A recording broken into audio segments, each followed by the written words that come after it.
नमस्कार विद्यार्थी मित्रों। Sardar Patel educational institute Shri GM Donda primary school में मैं आप सबका स्वागत करती हूँ। तो बच्चों, आज हम सब पढ़ेंगे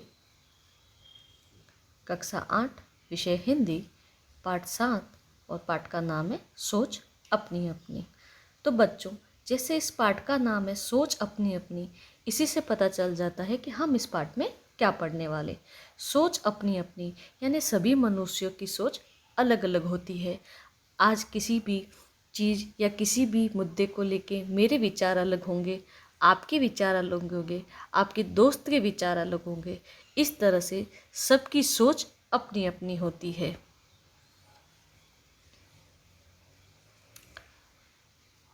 किसी विषय के पक्ष और विपक्ष में तर्क वितर्क सहित अपने विचारों की अभिव्यक्ति ही वाद विवाद कहलाती है।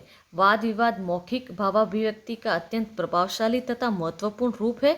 वाद विवाद में कोई एक विषय निर्धारित कर लिया जाता है और कुछ विद्यार्थी उस विषय के पक्ष में तथा कुछ विपक्ष में अपने अपने तर्क इकट्ठे करके कार्यक्रम के दिन श्रोताओं के सामने प्रस्तुत करते हैं।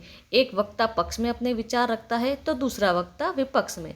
इस प्रकार वक्ताओं को अपनी बात की पुष्टि तथा विपक्षी के कथन के खंडन का अवसर मिलता है।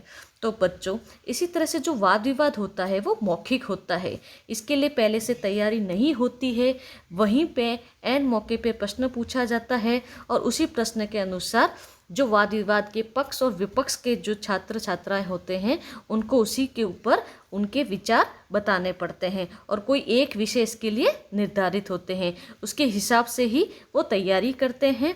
कुछ विद्यार्थी उस टॉपिक पे पक्ष में बोलते हैं तो कुछ विद्यार्थी उसके विपक्ष में बोलते हैं। तो बच्चों, आजकल आपने देखा होगा जैसे कोरोना चल रहा है। कोरोना की महामारी में कुछ विचार ऐसे हैं कि वो चाहते हैं कि कोरोना में भी स्कूल खुले ताकि बच्चे का भविष्य खराब नहीं हो और बच्चों जो स्कूल की व्यवस्था है वहाँ के जो है वो सब प्रोग्राम अच्छे से चले। लेकिन कुछ ऐसे विचार हैं जो ये चाहते हैं कि कोरोना की महामारी में हम बच्चों का रिस्क नहीं ले सकते और उनके अपने विचार हैं कि विद्यालय नहीं खोलने चाहिए और किसी का ऐसा पक्ष है कि विद्यालय खुलने चाहिए। इसी तरह से पक्ष और विपक्ष दो तरह के मुद्दे होते हैं, इन्हीं को हम वाद विवाद कहते हैं। लोगों के विचार एक जैसे नहीं होते। किसी विषय में पक्ष विपक्ष तर्क व वितर्क और अपने विचारों को प्रस्तुत कर वाद विवाद कहलाता है। इस तरह से बच्चों कि जिस तरह से यहाँ पे लिखा है कि एक वक्ता पक्ष में अपने विचार रखता है तो दूसरा वक्ता विपक्ष में। इस प्रकार वक्ताओं को अपनी बात की पुष्टि तथा विपक्ष के कथन के खंडन का अवसर जो मिलता है उसी को हम क्या कहते हैं, वाद विवाद। तो आज हमारे यहाँ पे भी हम यही पढ़ने वाले हैं। देखिए बच्चों, नीचे दिए गए चित्रों को ध्यान से देखिए, फिर उन पर आधारित प्रश्नों पर कक्षा में हमें वाद विवाद करवाना है। तो बच्चों, आप सब जिस तरह से देख रहे हैं कि एक तरफ हमें गांव दिखाया है और दूसरी तरफ हमें शहर दिखाया है। पहले हम गांव का अगर देखें तो गांव में आप लोग देख रहे हैं कि नदी तालाब बह रहे हैं, लोगों के घर जो हैं वो कच्चे बने हुए हैं। यहाँ पे नदी किनारे कोई बर्तन धो रहे हैं, कोई नहा रहा है, कोई पानी भर के ले जा रहा है और यहाँ पे शुद्ध वातावरण है, शुद्ध हवा है। इस तरह से गांव में तालाब नदी होते हैं, कच्चे मकान होते हैं, लोग मामूली कपड़े पहनते हैं, शांति का वातावरण भी होता है। लेकिन दूसरी तरफ आप शहर में देख रहे हैं तो पक्के मकान बने हुए हैं, लोग व्यवस्थित एकदम कपड़े पहने हुए हैं, गाड़ी कार मोटर जा रही है, बड़ी बड़ी सड़कें बनी हुई है। इस तरह से दोनों ही चित्र हमें बताए गए हैं। तो हम इसके पक्ष और विपक्ष में भी हम बच्चों को हमारे कक्षा में बता सकते हैं कि गांव में रहने के फ़ायदे क्या है और शहर में रहने के फ़ायदे क्या है। किसी बच्चों को गांव में रहना ज़्यादा पसंद होगा तो किसी को शहर में ज़्यादा पसंद होगा। तो यहाँ पे इस विषय पे हम बच्चों से आपस में वाद विवाद करवा सकते हैं। तो इसी के ऊपर हमें कुछ प्रश्न पूछे गए हैं जो इस प्रकार है। आप देख रहे हैं कि पहला प्रश्न जैसे यहाँ पूछा है कि दोनों चित्रों में क्या अंतर है।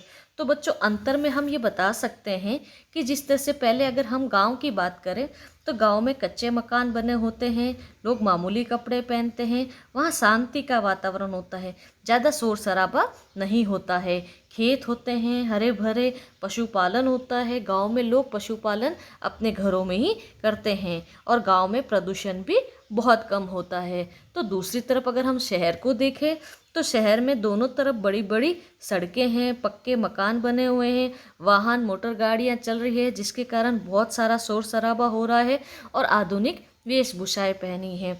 इस तरह से पशुपालन हो गया, गांव में खेत वगैरह ये जो होते हैं वो हमें शहर में देखने को नहीं मिलता है। तो इन दोनों में ये बहुत से अंतर हम देख सकते हैं। दूसरे प्रश्न में पूछा है कि गांव तथा शहर के जीवन में क्या अंतर होता है और तुम्हें कौन सा रुचिकर लगता है, तो क्यों। तो बच्चों हम ये कह सकते हैं कि गांव के अंदर सभी की सोच अलग अलग होती है, जैसे शहर में भी सभी की सोच अलग अलग होगी, क्योंकि यहाँ पे गांव के लोगों की सोच में अगर किसी बच्चे को गांव पसंद है तो वो गांव का ही पक्ष देखेगा, उसे उसमें विपक्ष नज़र नहीं आएगा। और जो शहर में रहने वाला है अगर उसे शहर ज़्यादा पसंद है तो उसे शहर के बारे में सब पक्ष की बातें ही याद आएगी। गांव के लोगों की ज़िंदगी सादगी से भरी होती है और सरल ज़िंदगी होती है। नदी का पानी, कुएं का पानी से वो पानी पीते हैं, ताज़ी सब्जियां खाते हैं, अपने खेतों को अनाज ही वो खुद ही खाते हैं, तो और कच्चे घरों में रहते हैं और वे लोग प्रकृति के बहुत नज़दीक होते हैं। तो गांव के अंदर खुली हवा और स्वस्थ हवा होती है, लोग अपनी ताज़ी फल और सब्जियां खाते हैं, खुद ही के उगाए हुए अनाज को खाते हैं और वो लोग प्रकृति से बहुत जुड़े हुए थे।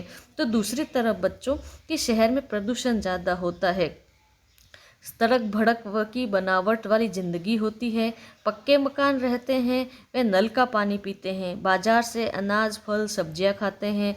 नगर में सड़कों पर वाहनों के शोर बहुत होता है और अलग अलग सभी काम करते हैं, जैसे कोई सरकारी ऑफिस में जाता है, कोई स्कूल में पढ़ाने जाता है, कोई बैंक में पढ़ाने जाता है। तो इस तरह से अलग अलग नौकरियां होती है। लेकिन गांव का जो जीवन होता है बच्चों, वहाँ ज़्यादातर जो लोग होते हैं वो खेती पर ही निर्भर रहते हैं। नगर में जो है वो प्रकृति से बहुत दूर होता है और उनकी जीवन में शांति बहुत कम होती है, दौड़ धमाका वाला जिंदगी उन लोगों की होती है। यहाँ पे पूछा है कि अगर आपको गांव या शहर पसंद है तो क्यों।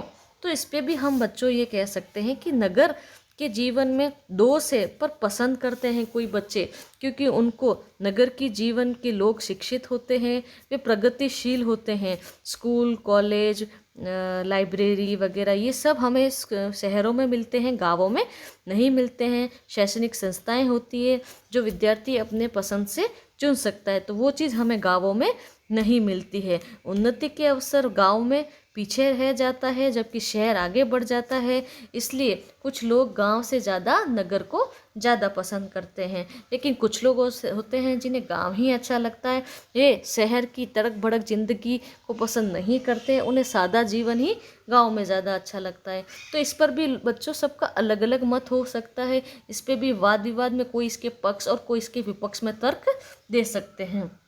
इसी तरह से तीसरा प्रश्न पूछा कि क्या तालाब का जल पीने योग्य है, यदि नहीं तो क्यों। तो बच्चों गांव में जो तालाब का जल होता है वो पीने योग्य नहीं होता है, तो उसका कारण भी बच्चों यही होता है कि गांव के तालाब में पशु पक्षी और मनुष्य सभी वहीं पे नहाते हैं, वो पानी पूरा गंदा हो जाता है, तालाब के चारों ओर बंद होता है, जिसके कारण से आसपास वाली धूल मिट्टी है वो भी सब तालाब के अंदर ही आ जाती है और उसे दूषित कर देती है। उसमें चारों ओर धूल मिट्टी के कारण पानी पूरा मैला हो जाता है, लोग वहीं पे कपड़े भी धोते हैं और लोग वहीं पे नहाते भी हैं और अपने पशुओं को भी नहलाते हैं। तो तालाब का पूरा जल दूषित हो जाता है, जिससे हैजा कोलेरा या पानी जन्य रोग बहुत ज़्यादा होती है और बीमारियां भी बहुत ज़्यादा होती है। तो इसलिए हम कह सकते हैं कि तालाब का जो पानी होता है वो पीने योग्य नहीं होता है और नहीं पीना चाहिए। तो इस तरह से बच्चों हम देख सकते हैं कि यहाँ पे दो ही बातें बताई गई है कि हमें कुछ गांव के बारे में लोग पक्ष में रख सकते हैं और कोई विपक्ष में रख सकते हैं। इसी तरह से पक्ष और विपक्ष के जो तर्क होते हैं उन्हें हम वाद विवाद कहते हैं। तो बच्चों आगे यहाँ पे जैसे उपसर्ग बताया गया है, तो उपसर्ग किसे कहते हैं? तो वे कुछ शब्द ऐसे होते हैं जो शब्दांश के आगे लग जाते हैं और उसके अर्थ को प्रकट करते हैं और उसके अर्थ को पूरा परिवर्तन कर देते हैं, तो उसे हम उपसर्ग कहते हैं। जैसे भिन्न, भिन्न के आगे वी लगा है तो ऊपर विभिन्न हो गया, तो भिन्न का अर्थ अलग होता है और विभिन्न का अर्थ होता है। तो ऐसे उपसर्ग उन शब्दों को कहा जाता है जो शब्दांश के आगे जुड़ के उसके अर्थ को पूरा बदल देता है। जैसे देश यानी हमारा देश, और अगर इसके आगे वी लगा देंगे तो विदेश, विदेश यानी दूसरा देश। यानी उपसर्ग उन्हें ही कहते हैं जो शब्द के शब्दांश के आगे जुड़कर उसके अर्थ को बदल देता है। इसी तरह से बच्चों प्रत्यय किसे कहते हैं? तो वे शब्द जो शब्दांश के पीछे लगकर उसके अर्थ को बदल देते हैं उसे हम प्रत्यय कहते हैं। जैसे यहाँ पे नियम था और नियम के पीछे अगर इत लगा देंगे तो क्या हो जाएगा? नियमित। इस प्रकार से मानव, मानव के पीछे हम ता लगा देंगे तो क्या होगा? मानवता। इस तरह से जो शब्दांश के पीछे शब्द लगकर उनके अर्थ को बदल देता है उसे हम प्रत्यय कहते हैं।